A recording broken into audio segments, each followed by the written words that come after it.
Oh, we lost Sal. Shane, Yeah. how's the family? Everybody good? Sorry, refresh for whatever reason. Everyone hear me okay? Yeah, I got you. All right, let's try it again.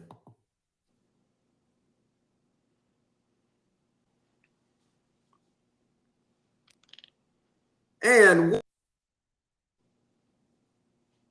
I'm your host, Sal Guardo. With me, as always, my co-host, Kyle Searle, Kurt Hess, and Dan Kopp. Doing our first show of the off season. So we're all happy to be back and seeing you with the off season. A lot of different moves have taken place.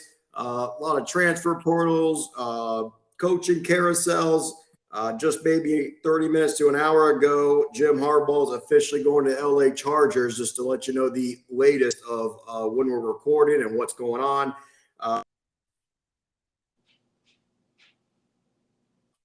Penguin podcast that Kurt Hess monitors. Ask him any questions. Please give us a follow. We are on YouTube live tonight.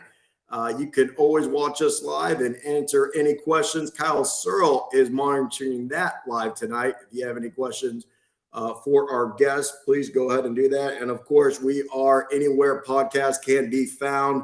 Please reach out at any time. First, we got a couple interviews that we're going to do tonight, so we're definitely going to run through it. But first, we're going to flip things over to Kirk, because I know we had our FCS playoff challenge, which, of course, I guess we'll give a light congrats to the South Dakota State Jackrabbits on repeating as national champs. But we did have a bracket challenge that we all did. Curdy. Yeah, so the FCS bracket challenge, our boy Metz won that one. I think he picked 23 out of 26 total to win that one. I think the only hope was if South Dakota State did not repeat and Montana won, then Sal and Searle, you may have jumped up near him. But it was pretty much his from start to finish, from the first round to the last round. So congratulations, Metz. I know we're going to get you on the show. Metz has seriously a lot of good intel about the program right now, not just the football program, but Youngstown State sports across the board. My wife and I are working on a shirt to send out his way, so I've already connected about that. But we'll get a bio sheet put together. All of us get a bio sheet, and then we'll highlight him a little bit on our Instagram page. So congrats, Metz, man. You rocked that. That was all you. And yeah, and he's got to come on the show here this offseason, right? Mm-hmm. Yep. Absolutely. So that'll be a great host to have on. Again, I mentioned a lot of portal action happening, but for the case of this Youngstown State football portal, Curdy's also going to give us an update on what's going on with YSU's incoming portal players. Yeah, not to hit too much about, but we'll highlight a couple of the players that are leaving our program. Alex Howard, Texas A&M. You know, we can go back and forth about these transfers out of the program right now, but at this point, you know, you wish these guys the best. Anthony Johnson over to Illinois, Dylan Woodkey to Kansas. And the one that I'm not too sure about, Andres Lehrman, headed to Montana. So, you know, you see those guys take a step forward, but is Montana a step ahead of us right now? Is that one of those signs? But transfers in for us, Austin Bray, tight end out of UT Martin, Tyler Bacour, Stephon Bird, Rich Dandridge, Jawan Hall, transfer from Slippery Rock. Shout out Tevin Dante and Tanner Gary. Stephon Hall from Pitt. Really excited about that one. Dathan Hickey from Yale, Jabaric Hopkins, D lineman from We Are Marshall, Karsten Marshall from Coach Haycock out at Iowa State, the defensive guy, Antonio O'Berry from Tiffin.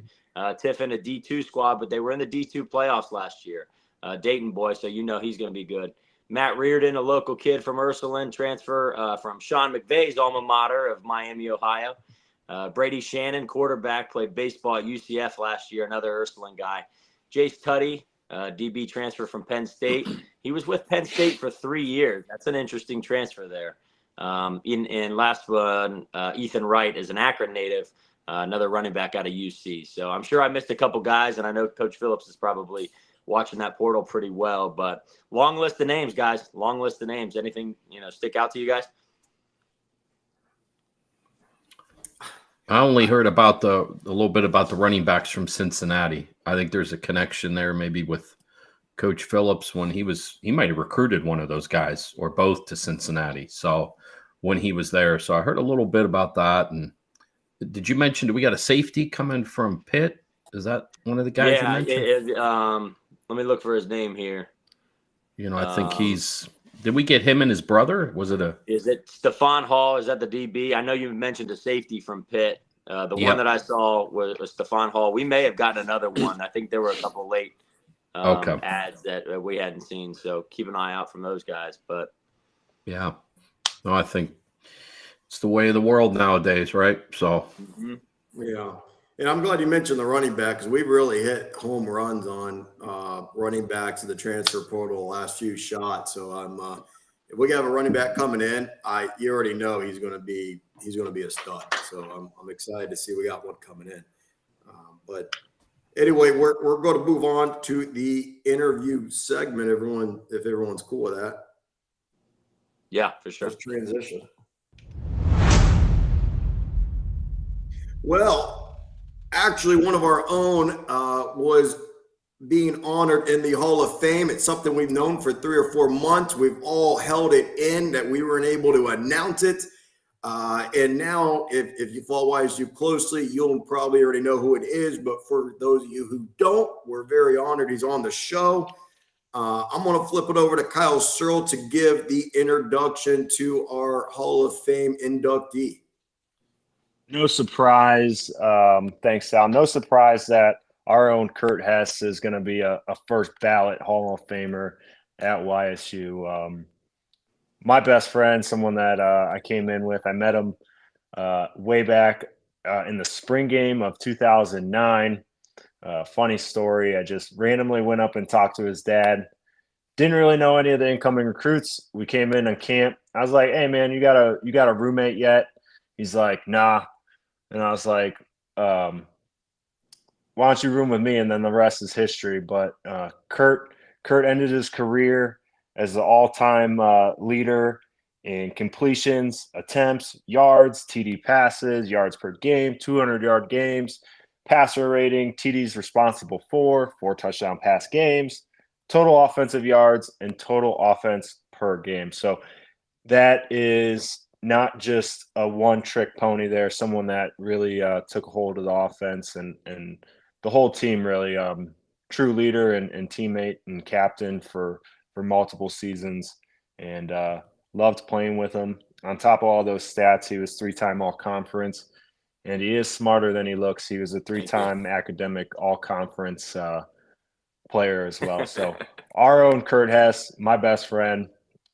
Let's celebrate him tonight. We got his OC, probably my favorite coach on the staff. He almost said second. Well, it was between him and Sims. So, but Sims never got an autographed picture of me. So, I appreciate it, brother.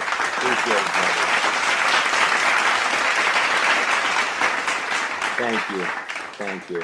Curdy, a few words. Yeah, man, I'm stoked.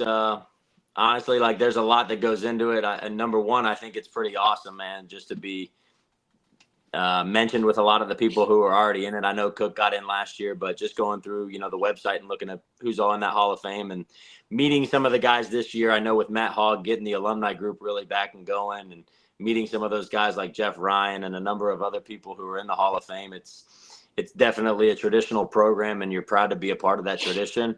A lot of work, definitely something I'm super proud of, thinking back to the 6 a.m.s, thinking back to summer conditioning, thinking about practices that we had to restart because of haycock, practices that we had, went 2.5 hours, 3 hours, and, back to when Wolf was just killing us an individual.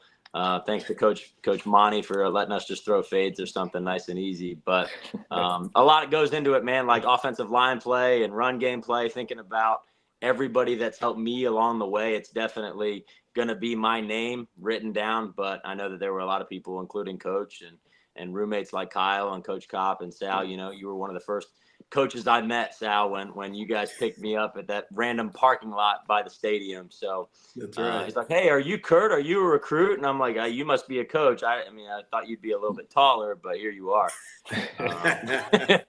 So it's a lot that goes into it, and I wish I could credit everybody. I've been working on my speech a little bit for a few weeks now, and I think I'm going to spend the whole time thanking people because Marilyn Obruba comes to mind, John Donaco comes to mind, Coach Wathen wasn't even our athletic trainer at the time, but I felt like he was a part of my experience there.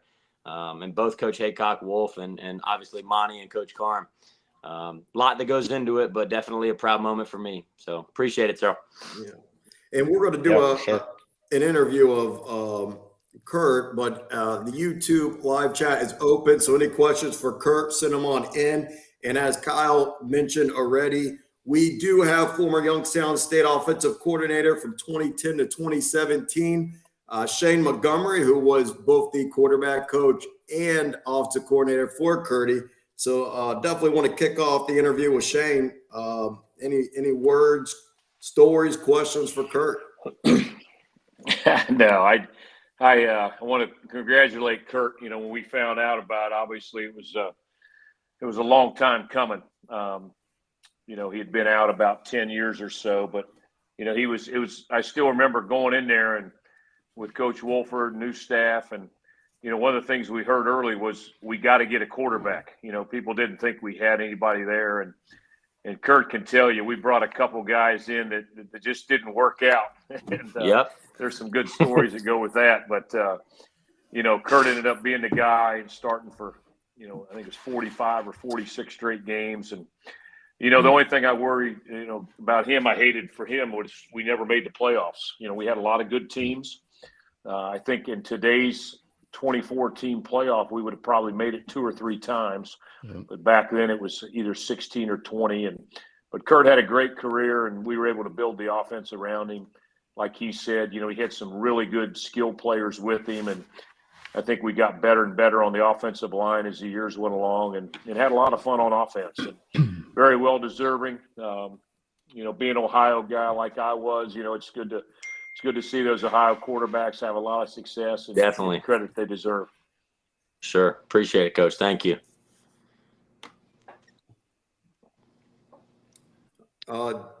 Shane, unless you got something else, I'm going to kick it over to Dan.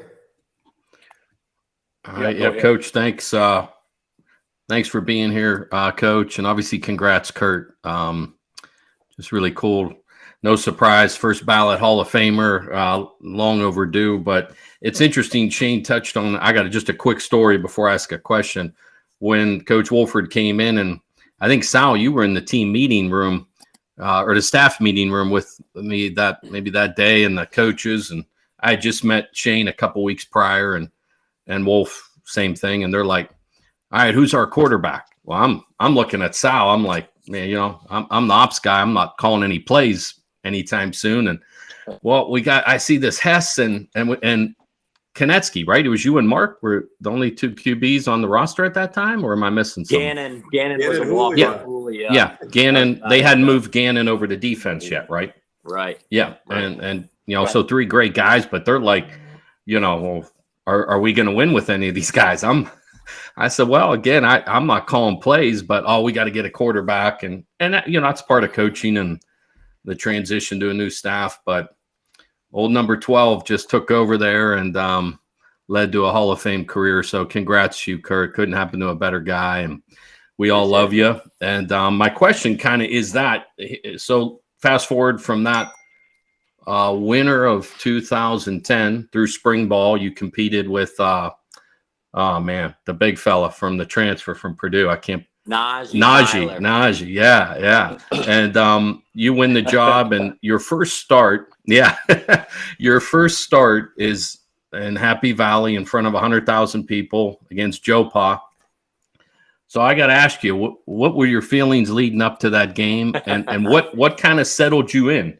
Because, you know, we kick off and there you go. So give us a little insight about Penn State 2010. Yeah, I'd have to say the whole week, I was nervous the whole week, and you're running through all kinds of emotions. And I think the thing that I kept thinking about that week, and I think I had almost beaten out Najee at that time. Najee was 6'5", 240, Purdue transfer with a cannon, guys. He could spin the ball. All week, you know, you get into your emotions. But the thing I thought of the most is, like, I haven't played a game in 2 years. I redshirted, and my last game was late October, early November of 2008. And so here I am almost 2 years later playing against Penn State and playing against Joe Pa. Thankfully, Coach helped me by getting the ball out of my hands as fast as possible, which was great because I don't think our O-line was necessarily a match for theirs at that point because Penn State, that was a Rose Bowl squad. What settled me in was throwing a 3rd and 7, 3rd and 8 rocket screen to Dominique Barnes, who took it 80 yards to the house. But I mean, after that, I think that we had a good game plan that was somewhat safe and helpful for a young quarterback like me, who we didn't really have much of a run game. But yeah, once you get out in that field, and I think it's probably like Searle, going out on Michigan State or going out to Penn State, once you get out on the field, you just kind of let it all hang out, and there's nothing better than doing it in front of 101,000 people. And you could be scared all you want, you could be afraid all you want, but once you get out there, there's no holding back. So something just kind of takes over you, and you just kind of live in that moment. Yeah, I remember real quick Wolf saying, "How about my boy Hess? How about my boy Hess, man? check his heartbeat out. See if he's breathing fast." And he was teasing you all warm up, and you didn't have to mention D Barnes. He'll probably be calling into the show. I know, man. But he'd be hitting me up if I didn't say his name about that game. Well, but yeah, that was my question because you played like I think we were calling you Curdy Ice after that game. You just looked like hey. For a long time. So awesome. Second touchdown was the Eli Ducatel. I was on a spot route. Yep. He ran like a 5-yard inside hitch route inside the linebacker. I just chucked it to him, and I swear he caught it and fell backwards into the end zone. It was like he didn't know what to do with the ball. What was the Barnes touchdown? Jailbreak? That was a jailbreak, right? Yeah. Yes, I think Sal recruited Eli Ducatel. He's a Florida boy, our guy Eli. Hey, speed to burn. Yep. Cyril, kicking it back over to you, man. Yeah, all right. So I got a couple stories about Kurt, couple off field, couple on field. There's obviously just all the time that we spent together, too many to list, but a couple that I just always think about and just kind of laugh is, coming back from downtown in the middle of winter and taking pictures with the Indian statue and like 2 a.m. And I mean, 10 p.m. before bed, like we were always in bed at 10 p.m. right, Kurt? So, right. And then one time, this was our freshman year, we were so deathly afraid to miss 6 a.m.s. Like you show up 5 minutes early to 6 a.m.s, you're late. So we're all getting ready. I'm doing a paper, procrastinating, my typical self. So I'm up until like 1:30 doing this paper. I finish, I send it. I get in bed at 1:30 and shut the light off. And Kurt jumps out of bed, whips the door open, runs into the hall, and is like immediately comes back in the room and shakes me. And he's like, "We are late for 6 a.m.s." I'm like, "Kurt, I just got into bed. It is 1:30. Go to bed." He's like, "Okay." And so I think about that all the time. It's just like super random of him to just like jump out of bed like that. But it was just kind of like that anxiety that we had as freshmen going into winter 6 a.m.s with Wolf, who, scared the shit out of us his first year. So, yeah, that I laugh about that all the time. And then on the field, we didn't really get to converse that much on the field, but I always remember I'm grinding through individual, I'm grinding through inside run, I'm grinding through good on good, and then special teams rolls along, and I'm on every special team. I'm either a backup or starting, and Kurt's just over on the sideline just hanging out, chatting with the water girls, the equipment staff, just doing nothing, just living life for the next 25 30 minutes.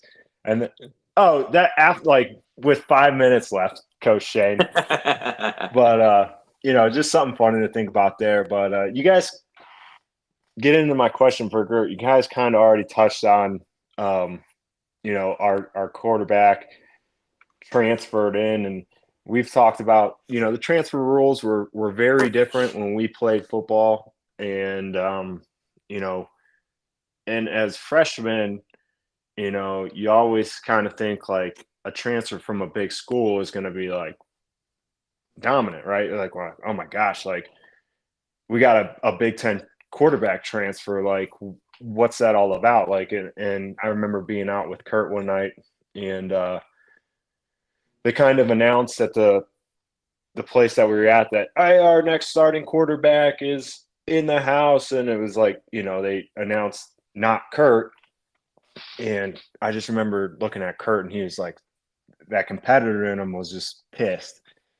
And so my question is, Kurt, like, and this is for you too, Shane, walk us through your mindset of that first camp with Najee and kind of not accepting that your job was all but there for you to take. And Shane, kind of like, tell us, like, do you remember when you decided that Kurt was the guy and what set him apart throughout camp or two days or whatever the case may be, that Kurt was going to be your guy for the next 4 years? You want to Well, I take that think one we first, knew Coach? coming out of. Take it first. You guys hear me? Okay. Yeah. Can you? Yep. Yeah, I think that we came out of practice. I think we had a feeling it was going to be the guy, and we kept it open until fall camp. That was what we always did. But I think the biggest for us, trying to get a feel for not only what we did back, but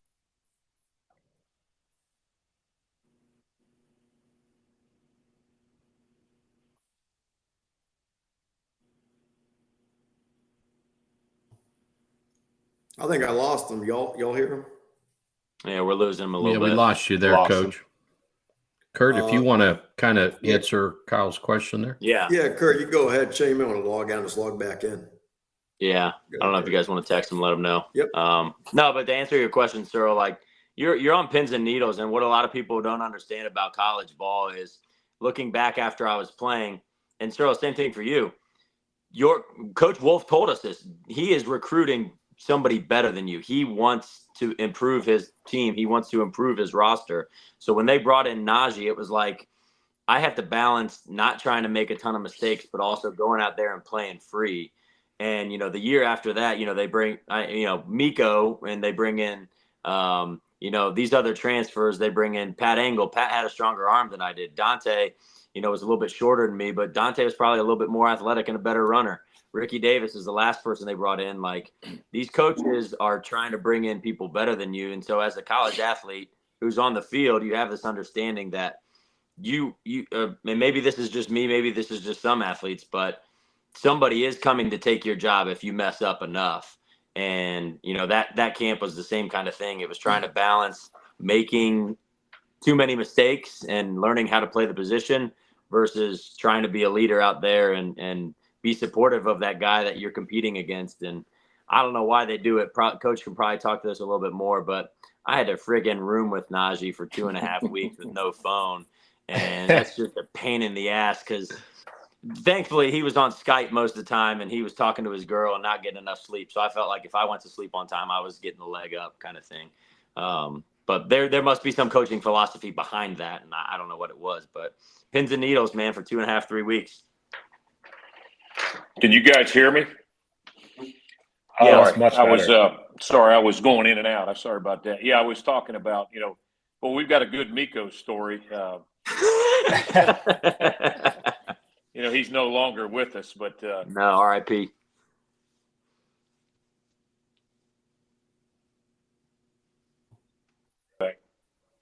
And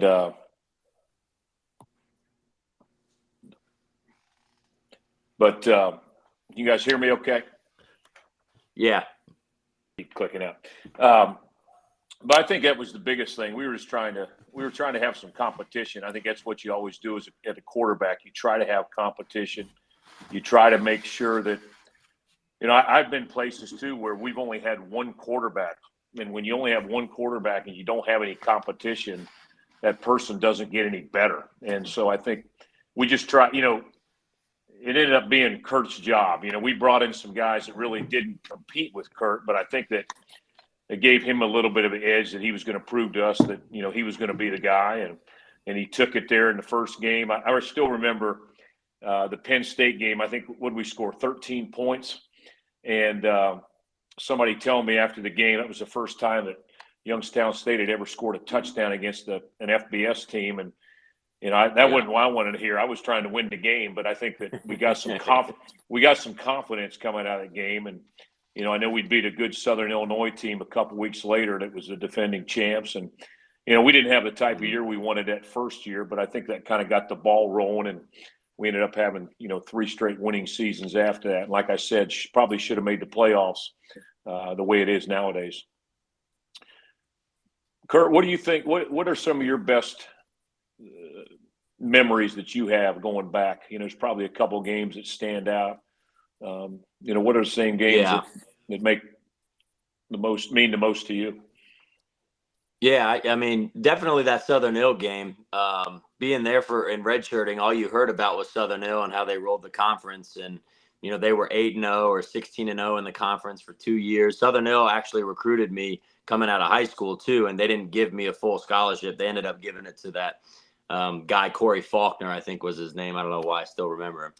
But, we ended up going 3-1 against Southern Ill while I was there. And I don't like the game that we lost to them, but they were kind of a team that I always had a chip on my shoulder against because they recruited me. Pitt was obviously a huge one. And I think what's crazy about Pitt is the people who won that game truly will till this day tell you we were going to win that game. There was no way we were going to lose it. We just felt like we were better. Run game was there. Defense was there. As long as we didn't really turn the ball over. Looking back on my stats, it wasn't really that great of a game either. I mean, my completion percentage was about 50%. A couple big plays and aggressive calls that helped us really win that one. But anything senior year where we had to score a touchdown late was probably my favorite one. Southern Ill again on the road, South Dakota on the road. Some of those tight ones, I think we had one. Western Illinois at home, which Western Ill was a pretty good team. I think they were coming off a playoff year. We had to score late, and we threw that throwback on the goal line to Nate Adams, and Nate almost caught that thing one-handed. So anytime we needed to score when we needed to, and senior year we did it 3 or 4 times. Those are they're great memories because you talk about I can hit up Nate, and we talk about that catch anytime now. So it just creates those memories with those guys. Hey, I'm going to jump in.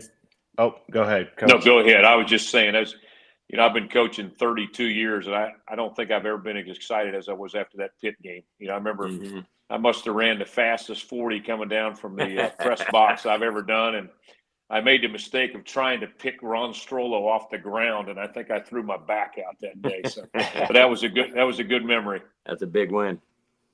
So I'm just going to jump in early, Sal, because Jacob Zinni asked us, Kurt, Sal, and Coach Shane about the Pitt game. And really, what do you guys think our biggest advantage was going into that game? And I honestly think it was our mindset. And we practiced like we were going to beat them. We had the confidence that we were going to beat them. And when we entered that stadium, I just felt like there was no way we weren't coming out with a win. And I think it was just like our mindset. And I think them having a first-year head coach, well, maybe not head coach, but the first year with a new coach,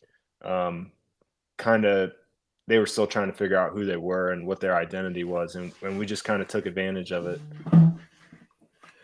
Yeah, I think, I always tell people that we had some good players. I think Andre Stubbs was the best player on the field that night. Yep. He did some things. I think he had 80 yards rushing in, receiving. And, you forget that Aaron Donald was a junior that year. I don't remember him hardly making any tackles. Obviously, he got a lot better after that. But, I had a bragging rights when I was at James Madison. Our receivers coach was Mike Shanahan, who was a starting senior receiver for him. So I always liked to throw that at him whenever he brought up Pitt. And I think it started with Wolf. It started with his mindset. And, anytime you play games like that, you've got to stay in the game early and make something happen early. I think we hit Will Shaw for a touchdown early in that game, and then we had that the big trick play on 4th down. We had Jermaine Cook throw a halfback pass, and we took the lead, and we played with the lead all day. And I think there's as the game went on, I think our confidence just grew, and it really wasn't as close. It was a 14-point game. It really wasn't even as close as the score indicated. And I'm glad, Shane, you mentioned Coach Wolf, because Dan, you could second this if you want. And I love Coach Haycock. I'm one of the big Haycock fans, but the difference in Haycock and Coach Wolf is when we went into these money games with Haycock, it was almost like it was another game. You just kind of went in, took your check, took your beating, you went home. We never won in any of those games with Haycock to win. And I still remember that first Penn State game and even Michigan State with Wolf. Like, he truly believed we were going to win the game. And he went out there like to win the game. And it was contagious. And everyone believed for every game we went in with Wolf. And Shane was right on target. It really did start with Coach Wolf. Yeah, I think I remember, Coach Cochran, that summer you guys were, we looked like a physical football team. And then Stubbsy's like one of my all-time favorite players because he's one of the only guys shorter than me. So I got to love Stubbsy. He's my guy. But you had some great calls that night, Shane. And the halfback pass from Cookie to Will, was that called Penguin? Is that what we called that? Or what was that called? I can't remember. It might have been. I just remember that we were jokingly, we had it in the package. It was an unbalanced, heavy jumbo set. And, I jokingly told Wolf, because we had really two plays. We had a toss sweep to Jermaine, and then we had the halfback pass. And I said, the perfect scenario would be to run it on third down, to run the running play on third down and get stopped and line up and run it again and throw the halfback pass. And, it just happened to work out. We had 3rd and 2, I think, about the 40, and we only got a yard and got stopped. And he said, let's try it. It's an unbalanced set. We had Will Shaw was lined up left as the offensive tackle, and it just worked to a T. I think it put us up. I think it might have been 21-10 then. It kind of gave us a little bit of a cushion. And then Stubbsy scored late to kind of put the game away. But yeah, Cookie it was just one of those nights. Yeah. It was one of those nights, if you remember, the game was delayed over an hour to start with because of weather. Yeah. And I knew waiting in the locker room, I could tell our guys were ready to play. And we went out there, we were. Yeah. When we pulled in the Heinz Field that day, they were expecting weather, and Strollo and I went underneath the stadium. They have like I'm gonna call it a bunker, but where the weather guy is, and he had like 10 big screen TVs, and they're like, we're gonna get a thunder and lightning in about 45 minutes. He's like, probably 43 minutes, and we're like, what the heck? And so they said we're gonna have a delay, and both head coaches have to agree to it. So I go tell Wolf, and Wolf's ready to play. He's like, Wolf. He's like, he's like, Cop Daddy, I don't give a shit when we play. I don't care if it's at midnight. I'm ready to go. You ready? And I'm like, Coach, you got to go talk to Coach Chris, man. I ain't talking to nobody. He was like, he was ready to. He might have headbutted Kyle. I can't remember, but so I had to go down to Pitt's locker room and sit with Coach Chris. I never met him, and super guy. He's like 6'5", guy's huge, but he knew about Youngstown because he was like talking to me. Where'd you grow up? And then I remember after the game thinking he was such a good dude, nice guy. But then we kind of put it on him his first game, but the weather delay, and then just I remember Cookie's block on that. The last touchdown Stubbs scored. Sweep. Yeah. Blocked two. He blocked two guys. You're right. I think. You're right. He decleated the one guy. It was, so we were kind of the more physical team, and that was a great night. So, and Shane, I do remember you trying to pick up Strollo, and I think we were trying to get you a heating pad on the bus ride back from. So, well, I think I threw my back out. But yeah. Well, let me get us back on script on the current interview. No, Sal, let us live our life. It's our show. Well, Kurt, quick story and question for you, Curdy, is you slightly mentioned when we first met that spring game. That was what I was actually going to mention. I still remember when you came up during that spring game after my first year. It was 2008, so it was the spring of 2009 when you rolled in and I met you and you said you're going to play quarterback. And I remember just being ecstatic. Dan, Thank God. You could help me with this, Dan, because the year before in 2008, we had our starting quarterback, Todd Rowan, got hurt. Brandon Summers ended up starting. He was hurt. Our third string was terrible and ended up quitting and transferring. So we ended up with our who was the fourth guy y'all called T? Dalen Campbell. He left too. All four were gone. Tebow. He left. Before you know it, Mark Konetsky, he comes in out of Hubbard, and he's a true freshman.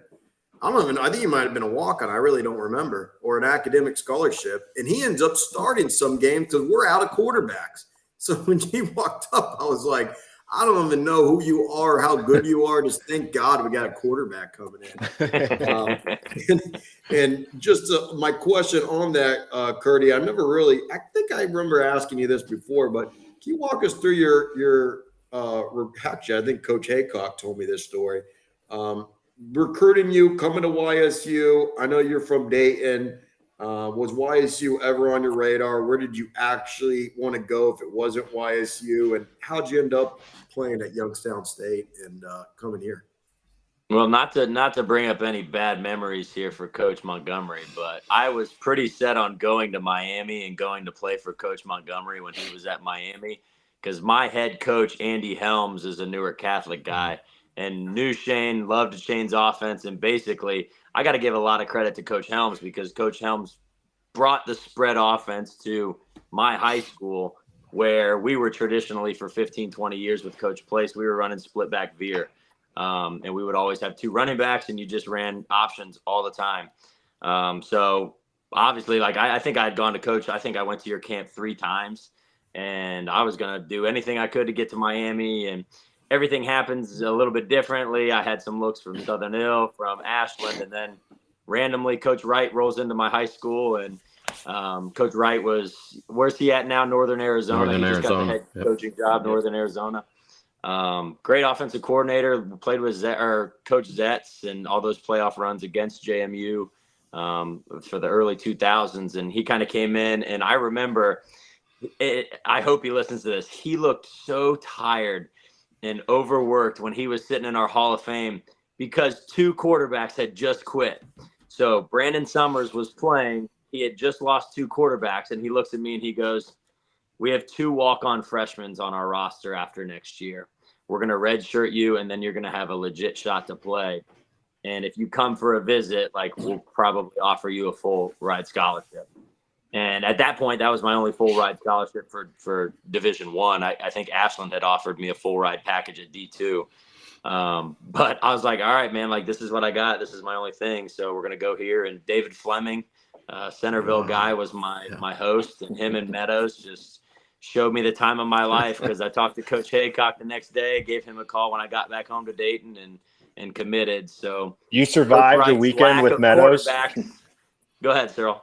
You survived a weekend with Meadows? I survived a weekend with David Fleming and Stephen Meadows. Yes. Oh, man. No wonder you started for 4 years. You're in the Hall of Fame just for that. Just for that, right? Yeah. No, I tell people to this day, like, my high school head coach wanted me to play for Shane so bad.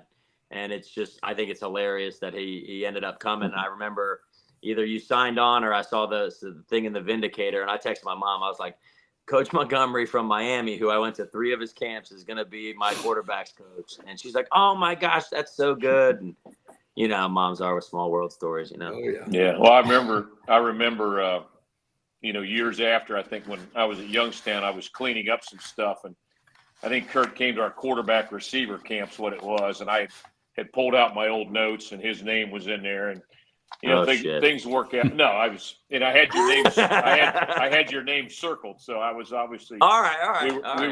We were looking at you, and I think I can't remember what year that was. I think we got an early commitment from an out-of-state kid or something, but everything works out, and everything works out, and you had a chance to come and play. Start 45 or 46 straight games. Yeah. Which not a lot of people can say that. Yeah, it worked out for sure. Dan, we're going to toss it to you for the last question of the Curdy interview. Okay. Well, Kurt, so congrats again, member of the Hall of Fame at YSU. Question being for the current quarterback room. So you're going to walk in there. What are you going to tell that group kind of, what it takes now that you can speak to that as a Hall of Fame guy? And what would be your number one? What's the most important thing a QB's got to have if you were to talk to that group right now? Yeah. I think I could have done a better job of this when I was there. I think I learned it. Funny enough, I got to give a lot of props to Dante and Tanner because those guys just got along with everybody, man. And they were so sociable. They were fun. They got along with every group. And I just think it's so important for the quarterback, whoever it is, to have the locker room and connect with everybody in some way or another. And hearing stories about like Peyton Manning and Tom Brady just going up to guys and saying like, "Hey, I'm Tom." Like, you kind of have to have that humility about you to go talk to this guy who's standing in the corner, and you don't have to make a big deal about it, but just to make a connection. And Tanner even told me at the Ohio State game this year when he was at Bowling Green, he was like, the quarterbacks were so cliquey. They were fighting over girls and they were having competitions with each other, and none of them talked to each other. He said, as soon as we came to Youngstown State, I felt like I was a part of a group. I felt like you guys cared about me. You wanted me to do well on the field. And I just feel like quarterbacks have to have that humility to, root on the guys that they may be competing against or, kind of sharing that common goal. But I think it starts in the locker room. And I think I got better with that throughout. Obviously, like, you want to prepare like your coaches want you to prepare. You got to outwork people when it comes to conditioning and weightlifting and being on time and setting the example. But I think it goes a long way when you have close friendships and relationships in the locker room. Because ultimately, like when it's 3rd and 9, I remember the Northern Iowa game. Coach Monty was another one our junior year. That was another rain delay, and we had like a 4th and 8, and I think we called shallow, something like that, and we had a couple of different options. And I don't know if they blitzed and played cover 0, but they had everybody covered. I don't know how I avoided the sack or even popped out. I felt like I was Big Ben at that time, and 6 yards in front of my face was Will Shaw, one of my closer friends at the time, and boom, there he is.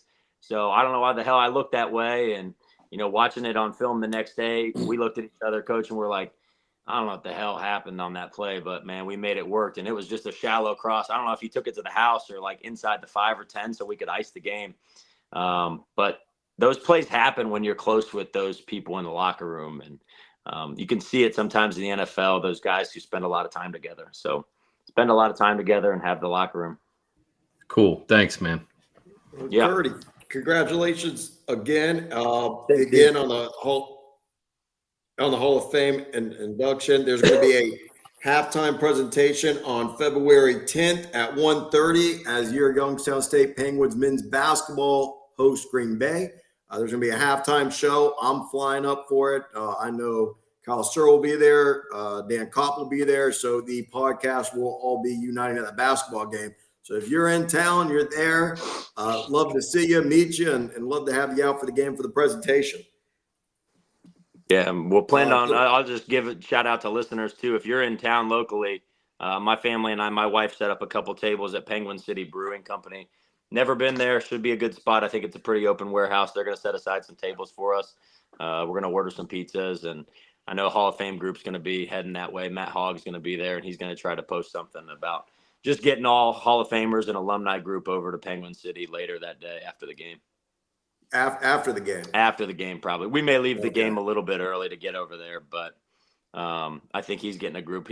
They're big onto alumni relations now and trying to get guys to get together and kind of connect in the 80s, 90s, thousands, and tens. So, yeah, get there if you can. Love it. Well, we're going to transition here. Was not planning on doing this, but by much popular demand, we're actually going to turn the page to do a Coach Montgomery interview while we have him on the show here with us. And he's really had a hell of a career coaching that really needs to be recapped. So I'm going to flip it over to Kurt to give a proper introduction on Coach Montgomery. Yeah, definitely honored to have this man on the show right now. Introduced one of the most successful offensive coaches we've ever had at YSU. Newark, Ohio native. It brings 33 years, I believe, of Division I coaching experience. East Carolina, Akron, Miami, JMU, Chattanooga, Charlotte, and NC State, among others.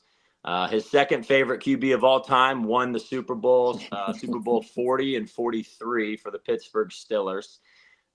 This guy successfully orchestrated 4 out of the top 5 offensive outputs in YSU history. Welcome to the show, scratch golfer, avid Cincinnati Reds supporter, and NC State record holder for the most passing yards in a game with 535, ladies and gentlemen, Shane Montgomery. All right. Thank you, fellas. Well, let's go.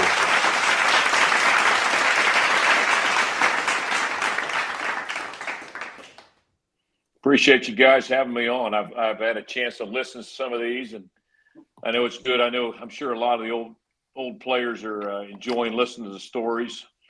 You know, you got Sal, Sal was around for about 7 years. I think he was undergrad for 7 years, so he's got a lot of stories. And of course, local resident Dan Kopp and Searle and Kurt. But it's good to be on. It's good to talk some football. I haven't done this in a while.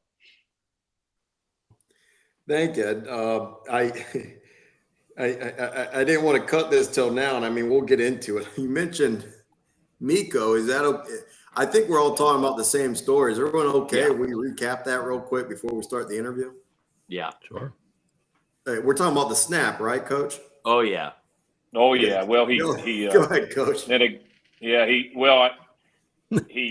We were out there. I think it was a spring practice, wasn't it? Was it Yep. spring practice? Yeah. His first spring. He never made it to the fall. We were down on the goal line, about the 5-yard line, and we lined up under center, and I was talking to somebody, and I turned around and I said, he's lined up under the guard, which has happened before. I mean, I've seen people do it, but the only thing that was different was most people realize that they're not under the center and they move before they snap the ball. Well, he went ahead and went through the cadence, and the ball was snapped, and the next thing I know, the ball was on the ground. And it's just one of those things you got to laugh, because most people catch it before they end up snapping the ball, but obviously he didn't get that far.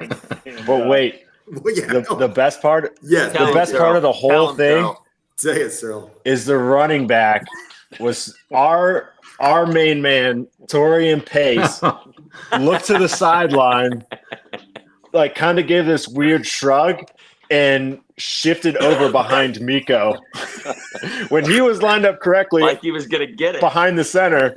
And then he looked and he's like, I'm going to get behind Miko. But it continues. Then Miko acts like he's got the football. He continues to do a handoff without a football, and Torian acts like he's got the ball, and he looks at his hands like, where's the ball go? Oh, man. It was like out of a movie. Oh, my God. That's one of those good stories you never forget. Oh. Anyway. How many times was that replayed on film the next day? No, it was rewound a lot. Yeah. Well, Dan, we'll kick it over to you to kick off the interview. Yeah, that's a tough one to follow there. How the heck do I even ask a question after that story? But, Kurt touched on it, Coach. Obviously, again, thanks for being here. We all love you. The stories are endless. But, Kurt touched on the offensive production you put out while you were the OC. So, I mean, a couple of those years, we were scoring points at will. Tito made an appearance. And it was just, I guess maybe talk to, our listeners and all of us, in your mind, what's it take to build that kind of offense? So you're the OC, you're going out recruiting guys or putting a scheme in. What does it take to do that where we had all those record-breaking years and performances? Maybe touch on that a little bit.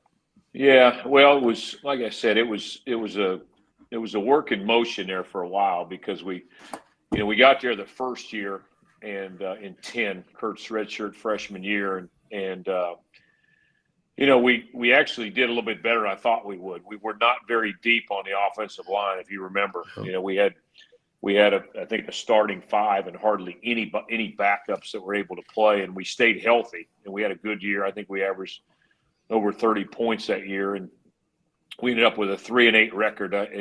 if you guys remember, there were a lot of close losses as that year went along, and it just kept getting things that you never see before. Just kept happening week after week, and then then we had a great string of running backs there, for a long time. I mean, Kurt wasn't there the whole time, but we had, obviously Jermaine had a great career. I think he ended up second leading all-time rusher, and then when he left, Martin Ruiz came in and ended up third, and Jody Webb, I think he's the all-time all-purpose guy, and we had some really good receivers. And the other thing too is I think our offensive line, it always goes back to the head coach. Wolf was always going to recruit offensive linemen, and we did a good job. And Carm Brasillo was with us all 8 years, and even though we had a lot of different coaches coaching the receivers and the tight ends and running backs, I think we had 5 or 6 at each position in the 8 years I was there. But Carm was able to be with me for all 8 years, and I think we worked well together. And it started up front, and we were able to run the ball. I think when I looked at it, we were in the 8 years that I was there, we were one of 3 teams in the country that ran for over 2,000 yards a year and passed for over 2,000. And the other two one of them was North Dakota State, and the other one was another playoff team. So we were very balanced, and we were able to, dictate what we wanted to do. But we had some really good players, and we just built the offense around the quarterback. As Kurt was a freshman and sophomore, he can tell you as he got older, we put more on him.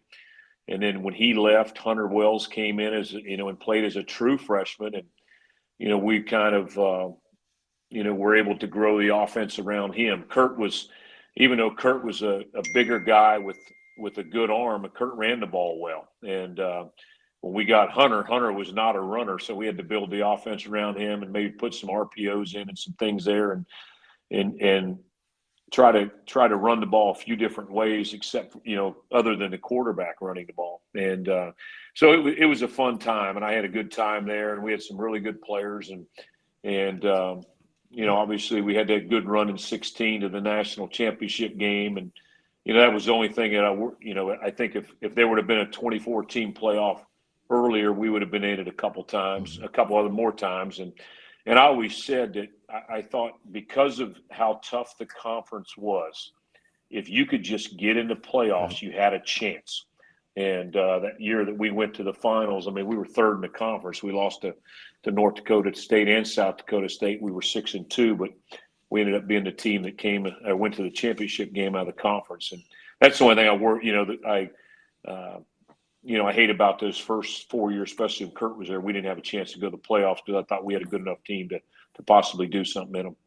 Yeah, you hit it on the head. We talk about it a lot, and those teams Kyle and Kurt played on, and Sal and I were there. Great teams, your offenses. And I'm glad to hear you say you got to run the ball. These guys always make fun of me because I just talk about run the damn ball. But so thanks. That was a great answer. So appreciate you, Shane. No problem. Over to you, Cyril. All right. So before I get a question to you, Coach, I got a little story, and for everyone that knows, I did not get the joy of starting 45 straight games like Kurt. I had to grind and battle a little bit. I had some injuries, but I'm remembering before one game, I was starting at this point, and I'm warming up. We're in the middle of the game, and Coach probably came up and said this to me, I don't know, half a dozen times throughout the season. He's like, and I spent a lot of time in the offensive room because Kurt was in there watching film. I'd try to drag Kurt to get some dinner or something, and so Shane would always bust my chops. But we're out warming up, and he's like, "Hey, Cyril, you gonna get in the game today? Huh?" And I just remember thinking, like, I don't know, like if you run the score up and we put the backups in, maybe like I got a shot. So, I remember taking a picture from Michigan State the one year and autographing it, and I said, something along the lines of like, "I hope I get in, Coach." And I remember like walking into his office, and I replaced one of his son's pictures on his cabinet. And I was like, I wonder how long that's going to be there. And I think it was there for like a good couple weeks, but he probably saw it and left it. But I don't know. I think it So was that's there what- I think it was there a lot longer than that. it was there for a long time. Because You I'll probably be still honest with have you, it. I don't think I didn't recognize it for a while. And then I said something to you. I left it up for a while, and but yeah, you were. I think the thing with Kyle, the thing that Wolf always talked about, and I'll brag on these two right here, was he always wanted everybody to be overachievers. I don't know if you guys remember that, but Oh yeah. these guys are two examples. And Kurt would tell you too. He's people had stronger arm, but nobody worked as hard as Kurt did. He was a smart guy, and the same thing with Kyle. I mean, he was an overachiever that got the most of his ability, and I think that was what made our team special. And that was one thing that, and Wolf would tell you the same. He was an overachiever. He started 3 or 4 years at Kansas State, and he was a guy that helped rebuild that program. So those are the things I remember about you guys. That I look back on my 33 years, and those times at Youngstown are some of my fondest memories. So I hope you still got that somewhere in your coach's box, when you get your next big gig to throw up. But my question is, we've kind of discussed this in our group chat. It's all over ESPN now, and we've discussed it on the show a little bit, and talking about NIL and transfer portal, and I completely expect a very politically correct response from you. But I just kind of want to hear your insight on the challenges coaches face today on having to balance player personalities along with the NIL and losing players to the transfer portal. Because I think that it's kind of tough pill to swallow that you get 3, maybe 4 years of a player's developmental years. They turn into good players, and then they leave the program to go to what they think might be greener pastures. Sure, it's a double-edged sword where you get players coming to the program through the transfer portal. But what have you experienced in terms of like the added challenges that brings to a coaching staff and trying to plan for that? Well, our profession's changed a lot, and the players, obviously it's changed for them too. There's good and bad. Obviously, I think the biggest thing for years was everybody felt like the players deserved to make money, which they do. I mean, this is a big revenue sport that's getting more and more each year. I mean, you look at the Big Ten network, what they're giving each Big Ten school, the SEC network, Texas has their own network. So it was a long time coming. And I think there's going to be, obviously, the last 3 to 5 years have changed college football the way it is. The biggest thing for us as coaches now is we have to control our roster first. It used to be, well, okay, what's coming back.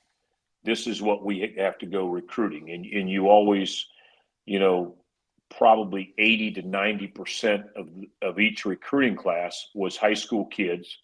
And then you might take a few transfers that you think could have an immediate impact, because obviously the transfer rules were different.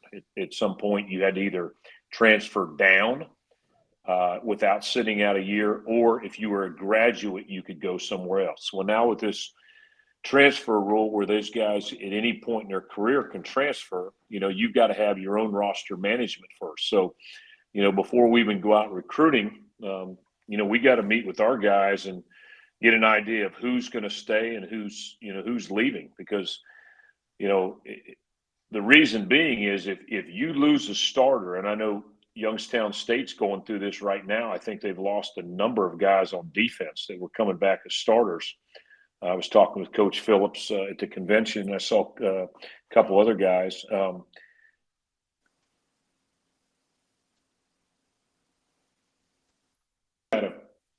You've got to replace them with guys that can come in and start right now. So that's the first thing you got to do. When you used to have kids that visited, they always ask questions like, what is my competition? How many guys are you bringing in at my position? Am I going to have a chance to start early? Now their number one question is, how much money do I get? That's the nature of the business now. And it's tough. And it's, you know, I'm not saying it's broken because there's a lot of good things, but the only thing is you look at is, you could say, okay, well, Youngstown State's players do well, FCS kids do well, group of 5 kids do well, they're going to keep moving up. They're going to get opportunities because the way it is now, you can really, they say you can't tamper with them, but there's other ways that you can get to them. You can talk to a high school coach. You can talk to their agent now. But the thing that I worry about is when the starting quarterback at Ohio State is leaving, when the starting center at Alabama is leaving, what are they looking for other than just more money? The starting punter at Ohio State was a 3-year starting punter. He transferred to Vanderbilt. It just, when you look at these scenarios, you're like, okay, how this has got to, there's got to be some system set up where this just doesn't happen like this. Your roster could just turn over year after year. And the only thing that the NCAA has done that's helped is that, you used to be able to sign a maximum of 25 kids a year. Now, because you might have so many kids leave, it's unlimited. And they've increased the number of official visits from 55 to 70, and it's going to go more because, I talked to a number of coaches at the convention. I mean, they brought, where you used to bring in maybe 5 or 10 kids at the most in January. A lot of them, you might have a couple transfers and a couple high school kids. Some of these schools are bringing in 30 kids mid-year. They're bringing in, 25 transfers and 5 high school kids. And it's just the roster just turns over and over. So it's tough. But hopefully, again, I like that the players are getting paid. I think the money is getting out of hand a little bit because, the people with the most money, are able to get the best players. That's the way it is right now. And I just hope it doesn't trickle down.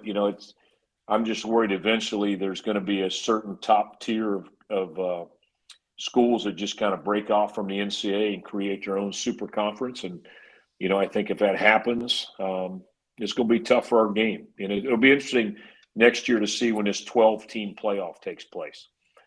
How's it going to impact the bowl system? When I was in the MAC for 11 years, and, obviously the MAC's a great conference. I think it's the second oldest conference in the country. And, you always look forward to going to bowl games. But now when you get into 12 teams, how does that affect all the bowl games? And, and then the other thing you see too is that you saw this year was, I always look forward to watching the bowl games because they were all great matchups, but just look at how many kids opted out because they were transferring. And I think it's something that the NCAA's got to look at and it's got to come up with a little bit better system. Hopefully it'll get rectified here in the next couple of years. Thanks. That was fantastic answer. I mean, that's definitely a different perspective than what we could have brought to the table. Yeah, and I think, it's just something that, and it's something new every day. I mean, our head coach came back from the conference and they have, head coaches meeting and there's things on the table and, they're voting every year. And again, I mean, it's, and Dan, you could appreciate this because, you had to do the ops stuff, which was probably housing and all that stuff. And, we brought, I'm at East Carolina right now. We brought in, about 20 kids mid-year. And when you used to bring like 5 kids in mid-year, there was always places on campus for kids for 5 years or for 5 kids. But if you're bringing 20 to 30 kids in, there's not that many places open on campus, and so that creates another thing where you got to try to get them in school quick and then find places for them to live, which people don't think about. Wow. Crazy. Yeah. Curdy, over to you, man. Yeah, shifting gears a little bit. Coach, one of my favorite stories with you is has to do with my boy Nick Wargo.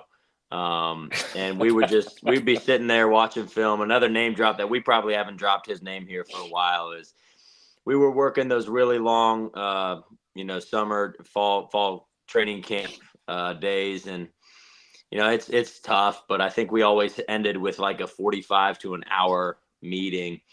And Wargo his footwork was just not great for us. And he just kept doing the thing, and he would always overstep, and he'd get offline, and he'd run into the O lineman, and anytime he took the ball and took a step back. But I don't know if the Reds were in the playoff, but we were still playing. The Reds were. And so we're sitting there watching film, and we had the offensive staff room. So we had a bigger table, and coach is in the back, and we're all looking at the big screen. And, we're watching film, and Wargo's getting going. And, Nick, what are you doing? Nick, come on. You're doing it. And you stop mid getting into Wargo's what. And you say, hey, Kurt, Reds won. And now look, and then in the middle of you getting on Wargo, you stopped, you told me the Reds won, which I was pumped about. And then you get right back into getting on Wargo's footwork again. And I'm like, this is just great. And Dante and I looked at each other like, this dude is so funny. Like he's ripping Wargo right now, but he's also paying attention to the Reds game because you had the MLB.com pulled up at that moment. And honestly, like, we needed that because we did so much football and so much practice. It's like, let's just watch the Reds game for 10 minutes, please. Yeah. Well, I'll tell you what, the best Wargo story was when Wolf and I did the home visit with Wargo. His parents were divorced. I think we met him over at the mom's house, and I think his sister was there. And so we go in and, trying to be all proper. And, Wolf and I noticed, and you guys know what I'm going to get to, but Wolf and I noticed something over by his refrigerator, and we couldn't tell what it was. We couldn't tell if it was a stuff something, if it was real or was not. And all of a sudden, his mom says, "Oh, you guys see Ernie?" And we're saying, "Who's Ernie?" He goes, "It's our pet pig." There was a live pig that was in the kitchen. And Wolf was going nuts. And then, as you know, we had Wargo bring the pig in and for our freshman talent show. Yeah. And we dressed him in your boy Herdman's jersey, I think it was. And but yeah, there's some good stories out there. But yeah, I do remember that. I just sometimes you just gotta switch gears during the meetings. So funny. Yeah, it was great. My question for you, and you kind of talked about, your relationship a little bit with Carm, but Carm getting moved over to the New York Giants is big news. We've had Carm on the show, and, Wolf spent the last couple years at Alabama. I felt like that offensive staff was pretty good, and you guys had a steady grip on that with you, Carm, and Wolf. What was it like working with those guys, and, what made you connect with them so well? Well, Wolf, the hiring at YSU was a little different because I had left Miami. I went to Akron for a year, and the head coach got let go, J.D. Brookhart, and then Wolf just reached out to me. I did not know Wolf at all. We had some mutual friends, so he called me and said, "I'm in on this Youngstown deal." And at that time, I had a couple things going on. He said, "I know that you're probably going to have opportunities, but I'm going to leave, I'm going to try to hire a few other people. I'm going to leave the coordinator job for you as long as you need to think about it." And, I think it was about a week or two. He actually got the job. I can't remember. It might have been late December or something. And I ended up taking the job right before the convention. I was going to go to the convention and talk to some people. And I thought, you know what, I'm going to go ahead and take this job because I'd rather go to the convention with a job than without a job. And Carm was interesting. I had met Carm. He was leaving Akron and going to Illinois. It was kind of a triangle there where Wolf was the offensive line coach at Illinois. He actually hired Carm to be his GA. And then as soon as Carm got there, he left and went to South Carolina. And Carm was leaving Akron when I was coming in. So we kind of all knew each other, but didn't know each other very well. But, I think the biggest thing, like I said, was especially, Wolf was a great guy to work for. He was hard on you guys, and just like, you talked about, but he cared about you. And, and obviously having a chance to work with the same offensive line coach for 8 years was big for me because we just kind of, kept the offense going for years. And, you had a number of receivers. Coach Longo was there for a year. He was at Wisconsin now. And there was a lot of different receivers and running back and tight ends coaches going in and out. But Carm and I stayed the same for 8 years, so that made it a lot more easier for us to keep the continuity within the offense. Yeah, appreciate it. And something I've been thinking about, as I get ready for my Hall of Fame speech is I remember seeing, and I got to look up the stats, my last 3 seasons, we only had single digit sacks on offense. And I think that's really impressive with the guys that we had like Elkins and Lamar Mady. Yeah. I think Mark Pratt listens to the show a little bit, and having those guys up front for 2 years and did a lot of play action. I wasn't necessarily a true drop back passer, but you guys did a ton of work to keep me upright, and I appreciate that big time, and so did the big hogs up front. So yeah, we had a good time, and I always 8 years I always remember, and especially his first 4 years, we had a lot of good times back in. Definitely. So quick quiz question for you, Coach, that I think we all kind of discussed it in the thread, but I want to see if Shane knows this. So bring you back to the 2010, really 2009, 2010. Phil Longo was the offensive coordinator at Southern Illinois. He leaves the staff, comes and joins our staff at Youngstown State as receivers coach. Southern Illinois, who just won our conference that previous year, they went on and replaced Phil Longo with a new offensive coordinator. He already knows it. Who was that offensive coordinator? He was the new head coach at Alabama. It's crazy. Kalen DeBoer. He was Wow. there, and I did not – I talked to Wolf the other day, and he brought it up. I didn't realize that he was the OC there from 10 to 13. So he would have been there Kurt's whole career. Yeah. And I knew he was there at some point, but I didn't realize he was there all 4 years. And you know what? He couldn't get by slide special. So, you know anyone at Auburn, you got to install slide special for him. Anyway, quick question, quick story, and I think it leads into just a quick question for you. I remember one time Kurt just had a hell of a game, and I remember walking to your office that Sunday, and you were watching film and grading, and you didn't even really, I don't know, you didn't pay attention to me, but you were still watching film. I was talking to you, and I rolled in there, and I said, man, Kurt had a hell of a game, Coach. What'd you think, Coach? You think he's going to be better than Ben Roethlisberger? And when I said that, I remember you kind of shaking, like I just said something so displeasing. And I remember you stopping and just dropping your pencil and turning to me and said, Sal, there will never be another Ben Roethlisberger, ever. And then you just Maybe I looked at you because you butchered his name. Yeah. I never knew the guy.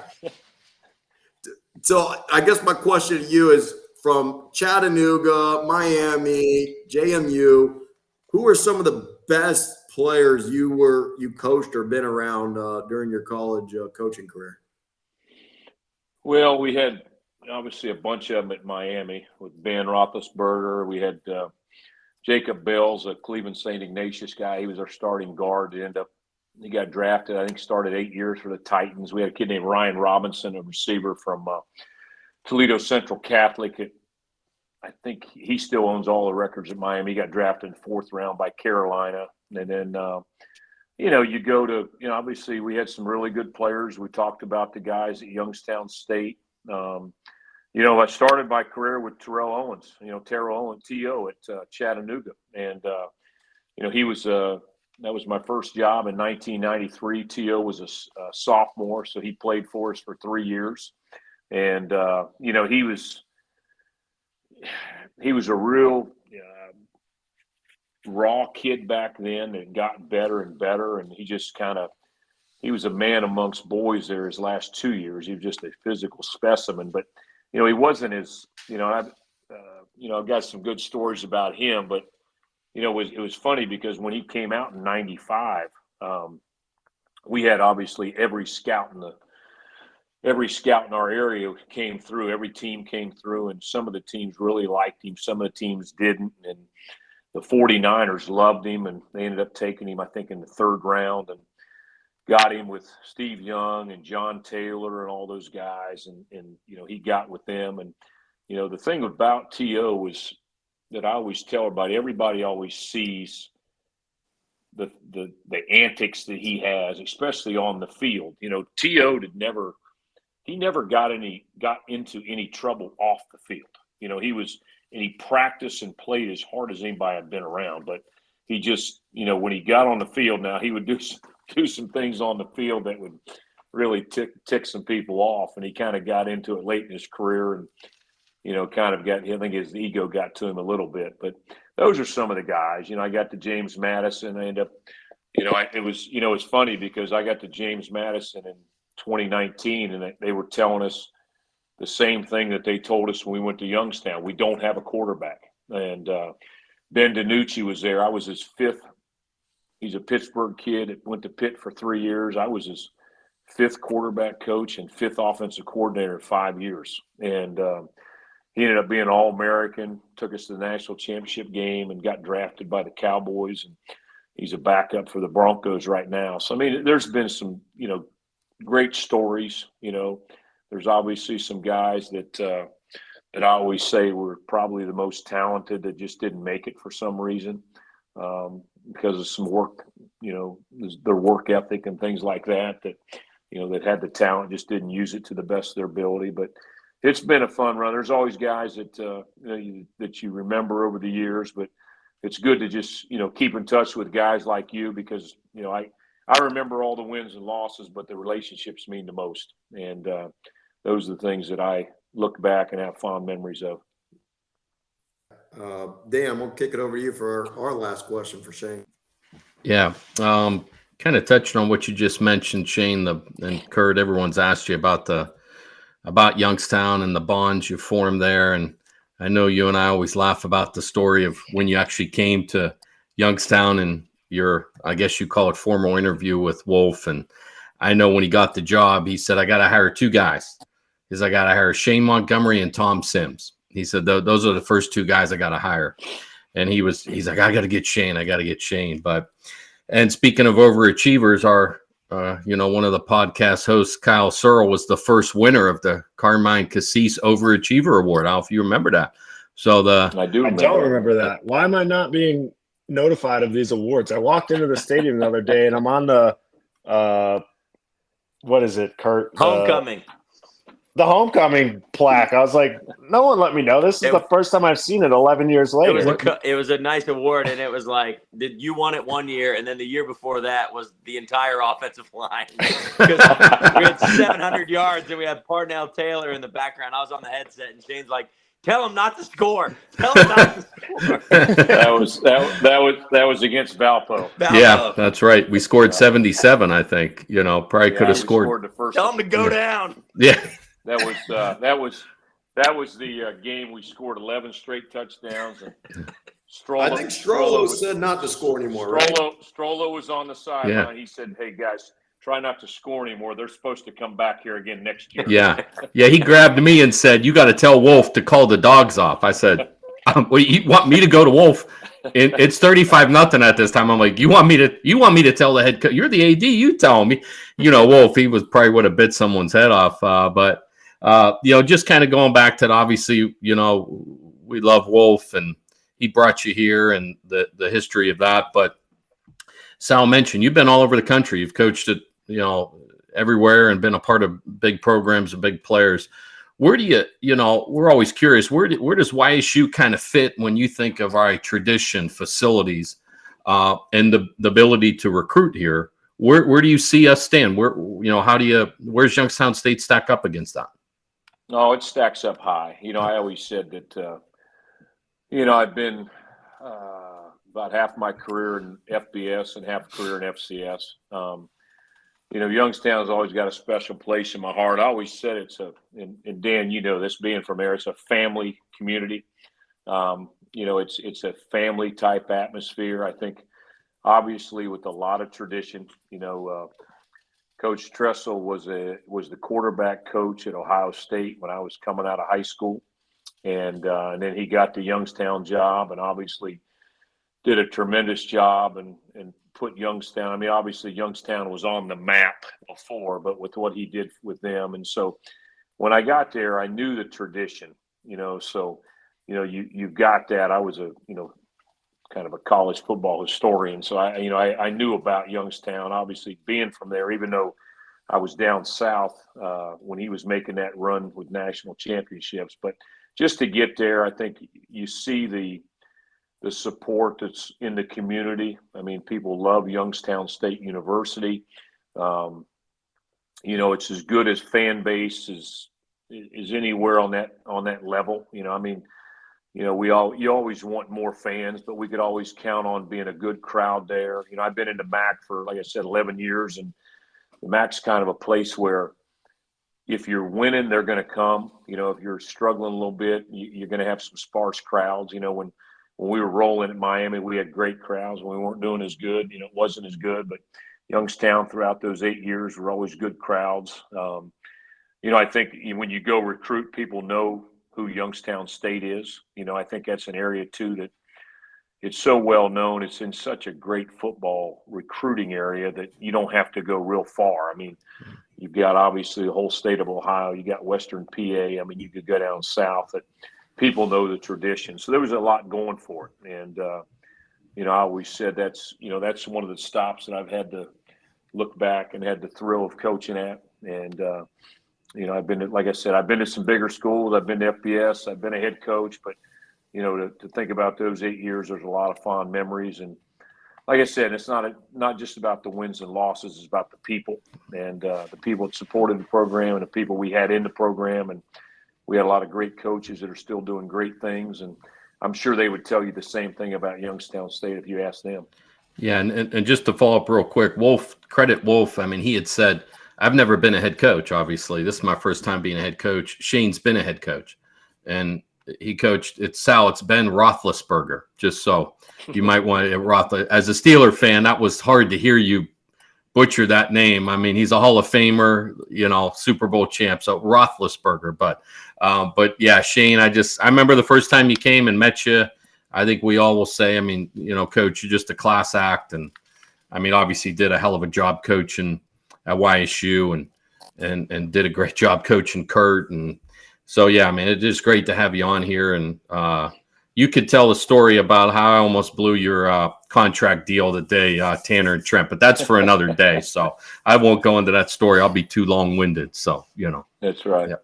Well, I want to, appreciate you all having me. I want to, again, congratulate Kurt. I'm going to try, unless something changes, I'm going to try to be there on, I think, February 11th, right? Yeah.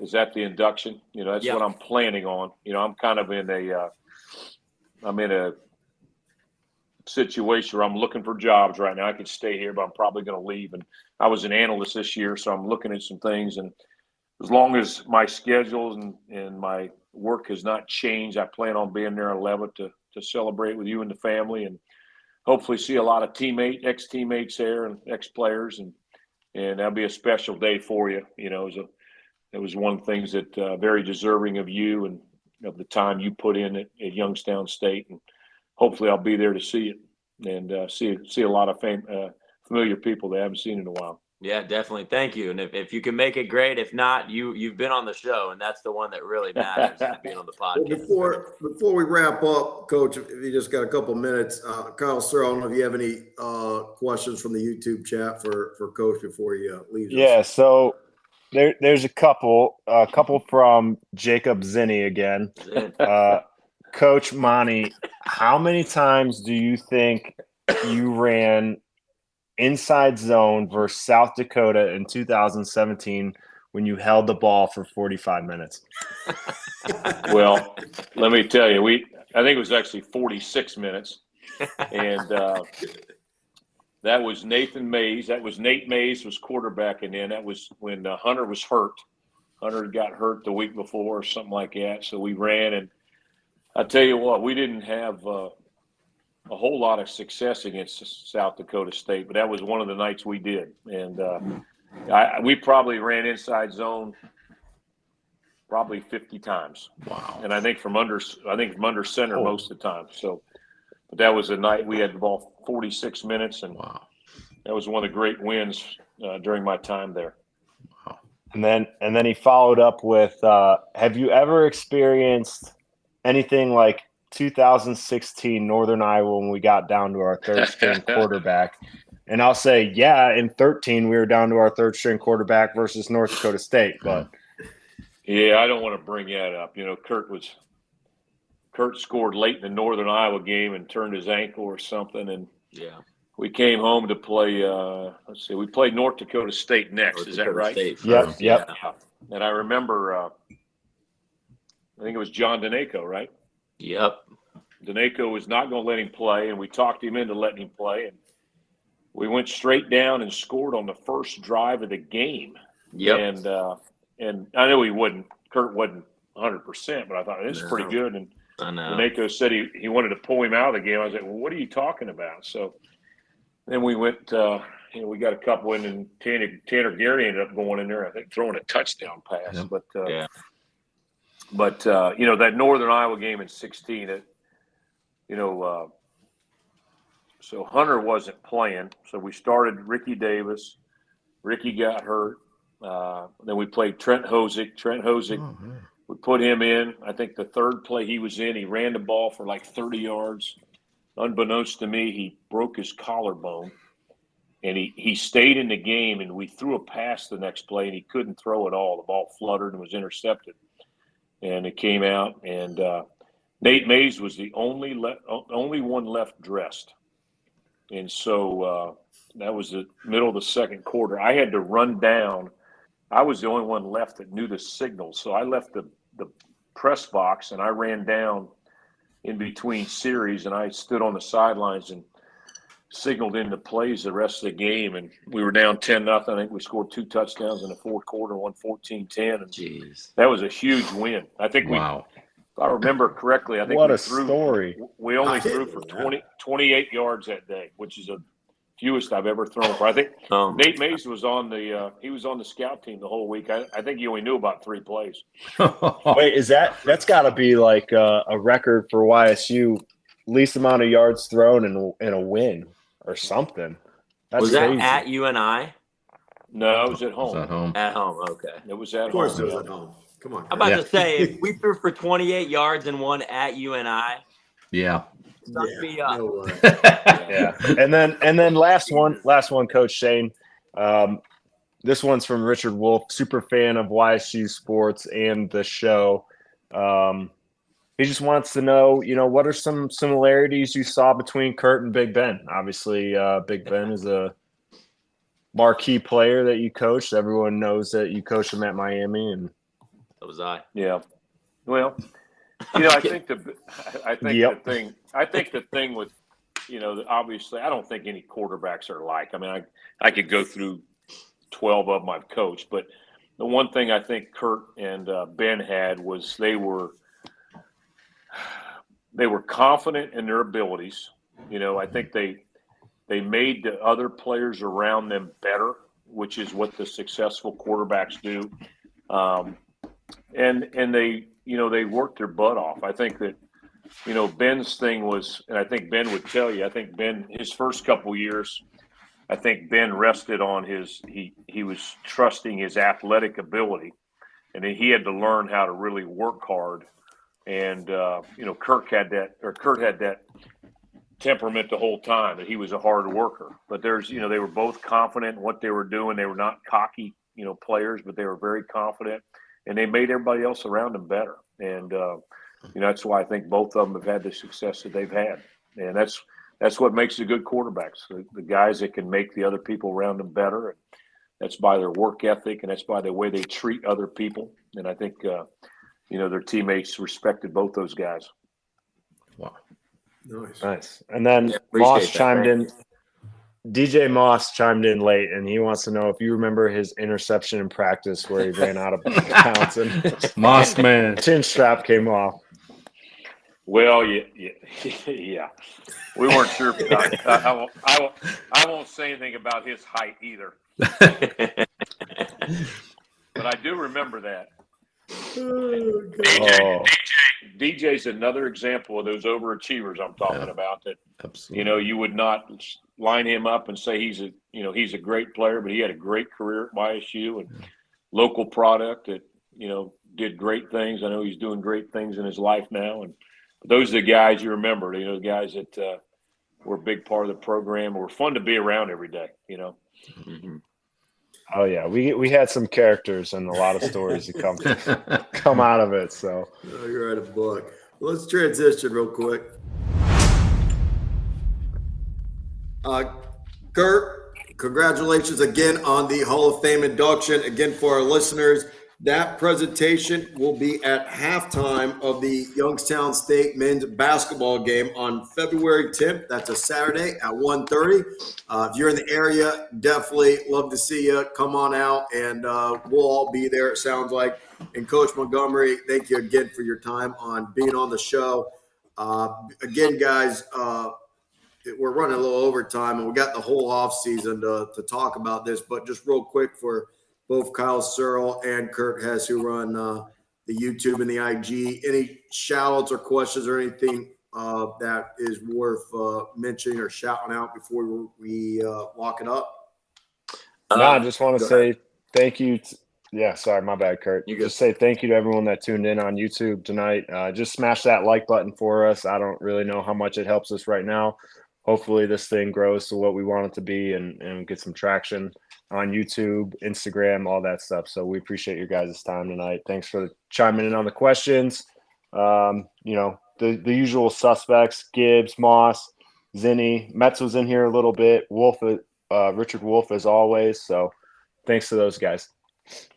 Yeah, and same thing with Coach Monty. Kristen from the equipment room says hi. She, you know, she wanted to say hi to Kristen, you. tell her hello. She always pays attention to the show, and you know, I'm sure you remember her and giving her. A Oh yeah, we got her. We got her. Me and my wife have her on Facebook. Oh, good, awesome. Yeah, I'm good, Nice. Sal. That's it, I think. All right. Well, again, thank you for tuning in to the Youngstown Penguin Football Podcast. Again, we are on Instagram, Whitetown Penguin Podcast. Any questions you have, especially if you're a football alum, love to have you on the show in the off season, highlight you, interview you, bring you a part of the conversation. Again, the main point of this podcast is to bring the Youngstown State football Penguin family together from all generations. So please reach out on that Instagram page. And we are always on YouTube Live. So we will be back. Follow our IG to know when we're back. And we are anywhere podcast can be found. Please share with a friend, any family, anyone you may know. But again, I am your host, Sal Guardo. That's Kurt Hess. That's Dan Kopp. That's Kyle Searle. And thank you again, Coach Montgomery, be on the show. This is the Youngstown Penguin Football Podcast signing off.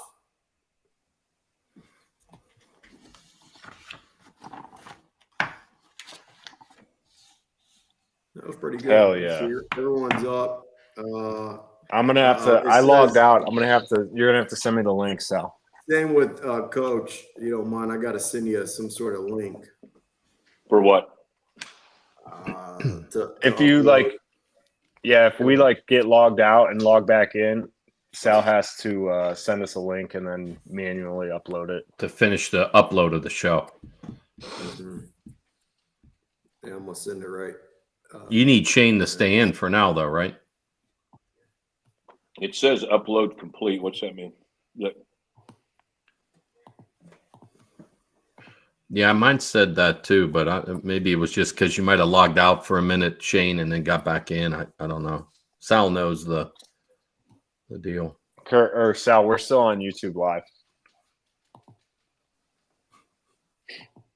Oh, it'll shut off. There's just a delay. If we're going to start podcast after dark, I need to know that we're not recording. Yeah, exactly. None of my stories can ever be on Facebook Live or YouTube Live. Dan, I didn't want to say it. Could you imagine having to hand out 30 and 40 pizzas at 1 a.m. to these guys? Oh, Sal, Sal, YouTube Live is literally talking about podcasts after dark right now. All right, I shut it off. Podcasts after dark might take off, huh? Yeah, you should, Coach and Kyle. Y'all should have in your. I got it. Email. I got to get my email and do something. Yeah. It should be something from Riverside. Because I thought Shane's said it was complete, but you're seeing it, right, Sal? Didn't he go out and come back in? So I wonder if that first session didn't record for him, Yeah. Yeah, it was. even though the second one did. Sal, Riverside YouTube is still stream. rolling. Yo, we could talk transfer portal for Oh. 2 hours, Yeah. especially with Shane on here, Let me other see, coaches. All right, I'm back in, I think. Podcast After Dark is a pay-per-view session.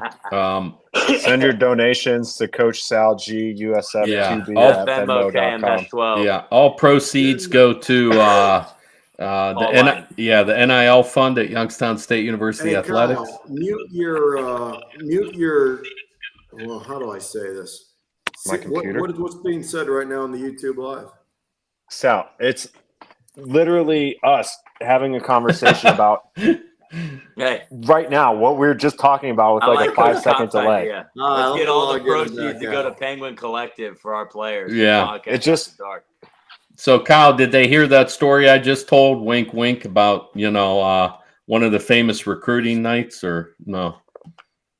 They heard whatever we talked about. Like my bald head is on YouTube right now.